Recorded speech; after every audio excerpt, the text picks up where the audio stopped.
over 50 years now, boys and girls and mums and dads have read and reread Kenneth Grahame's magical story of Mr. Toad and his friends Ratty, Mole and Badger.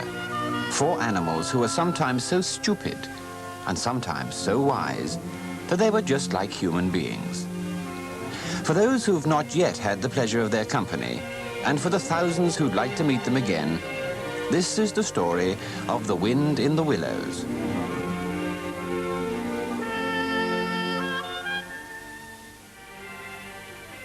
The rat gripped the toad firmly by the scruff of the neck and pulled and pulled and pulled.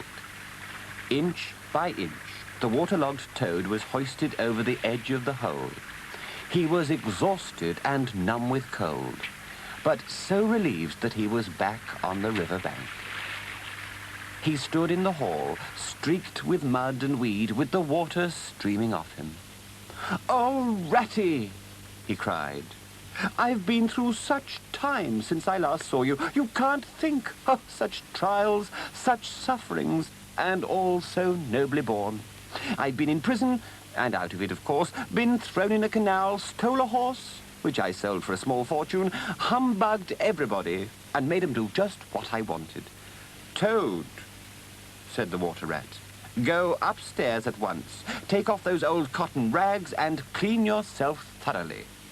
Then put on some of my clothes, and try and come down looking like a gentleman, if you can. Now stop swaggering and be off. I've something to say to you later."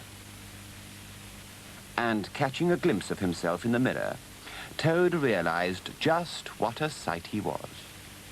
He humbly set off up the stairs to change. By the time he came down again, luncheon was on the table. Both the animals tucked in, and between mouthfuls, Toad told of all his adventures, and the rat listened patiently. When at last the toad had finished both food and story, there was silence for a while. Then the rat spoke. "Toady, I don't want to upset your feelings after all you've been through, but seriously, don't you see what an awful ass you've been making of yourself? On your own admission, you've been handcuffed, imprisoned, starved, chased, terrified out of your life, and insulted. Now, where's the fun in all that? All because you had to go and steal a motor car. Why don't you try and be sensible for a change? Do you think it's any pleasure to me, for instance, to hear other animals saying that I'm the chap that keeps company with jailbirds?" The toad was silent for a minute. Then he looked the rat straight in the eye. "Ratty, I'm sorry," he said. You're quite right. You always are. No, I will change for the better. I promise you. Now, why don't we have a stroll along the river bank and have a quiet chat? Then I'll go on to Toad Hall and set things going again on the old lines." The toad was already outside the door when the rat called out, "Did you say stroll gently down to Toad Hall? Do you mean to say that you haven't heard, Toad?" "Heard what?" said Toad, turning in his tracks. "What haven't I heard?" "The stoats and the weasels," cried Rat. "They've taken Toad Hall." "What?" cried the toad. The wild wooders? Oh, you can't mean it, Rat. Taken Toad Hall?" But the rat did mean it. And walking Toad along the river bank, he explained what had happened. When the news came through that he'd gone to prison for stealing a car, it became the scandal of the whole area, including the wild wood. And the rat told of how the river folk had stood up for Toad and claimed there was no justice in the land and that he should be released immediately, while the wild wooders said hard and vicious things like, "It serves him right," and "He's done for this time," and "He'll never get out of prison, ever." "That's the sort of beasts they are," said the rat. But Mole and Badger, they stuck out that you'd be back, and soon. They didn't know how, but somehow. And then, the most painful part of the story. Apparently, Mole and Badger moved into Toad Hall to keep it ready for its owner's return. But one dark night, a very dark night, and blowing hard, with the rain pouring down, a band of weasels, armed to the teeth, crept silently up the carriage drive to the front entrance. Simultaneously, a body of desperate ferrets, advancing through the kitchen garden, took the backyard and offices, while a company of skirmishing stoats, who stuck at nothing, occupied the conservatory and billiard room, and held the French windows opening onto the lawn.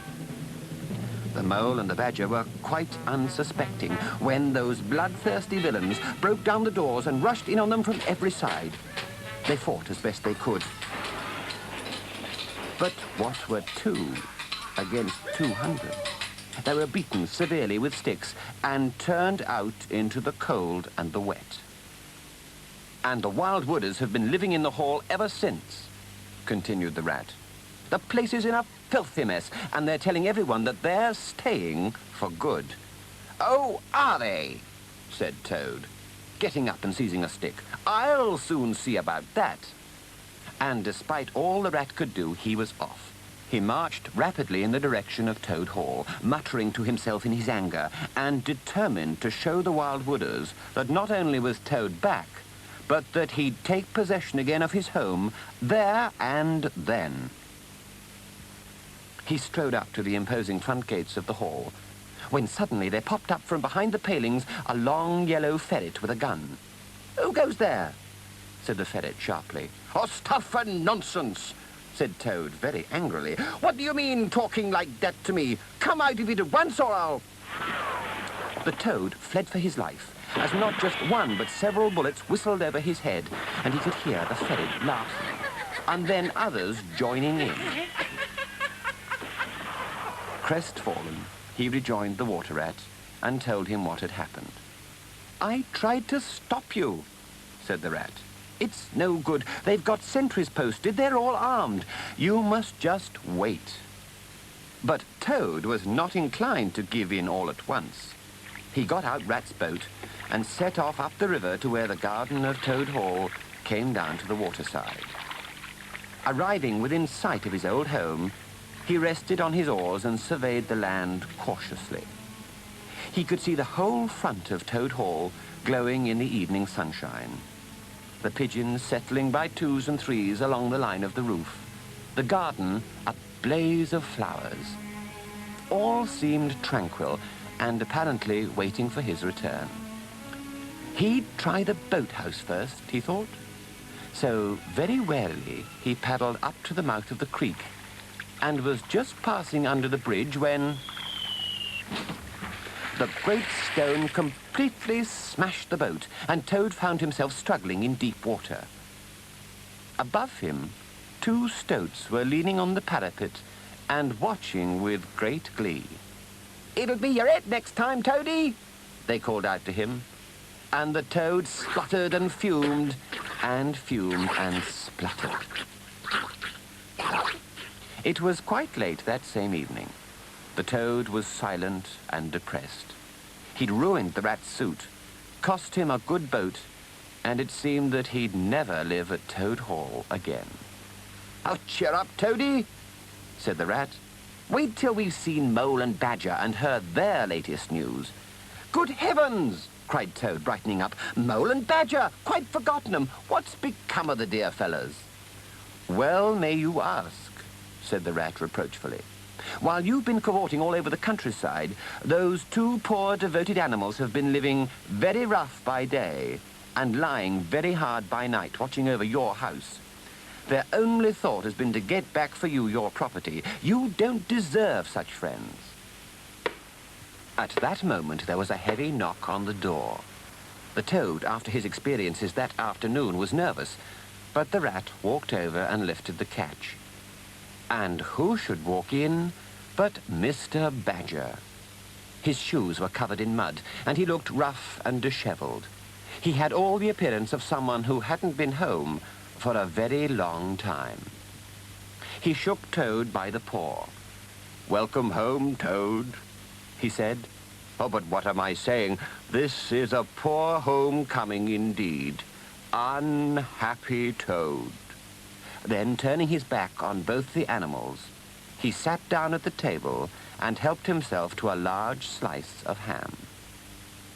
Toad looked very worried at this short and serious greeting, but the rat whispered, "Never mind. He's always like that when he's in need of food.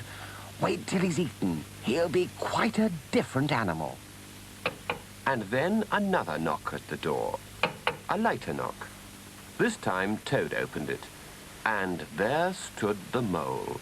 "Hooray!" he cried. "Here's old Toad. Fancy having you back again."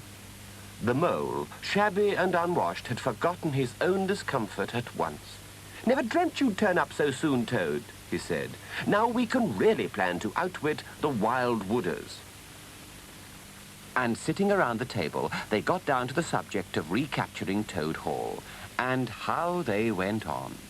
They planned and schemed, agreed and disagreed, laughed and argued, and got precisely nowhere.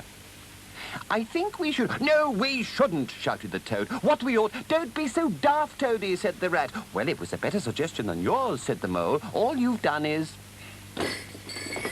The Badger looked sternly down at them. "Now just listen to me," he said. "If we're to be at all successful in this venture, we must remain cool, calm, and collected. Now gather round me." And so they gathered round the Badger, and he told them a secret plan. It was so secret that he spoke in a whisper. It was daring, it was outrageous, it was dangerous, and it was also very, very exciting. In the next episode of The Wind in the Willows, Badger and Mole, Toad and Ratty make preparations to put the secret plan into operation, knowing that they face tremendous odds and that the battle will be fierce and bloody.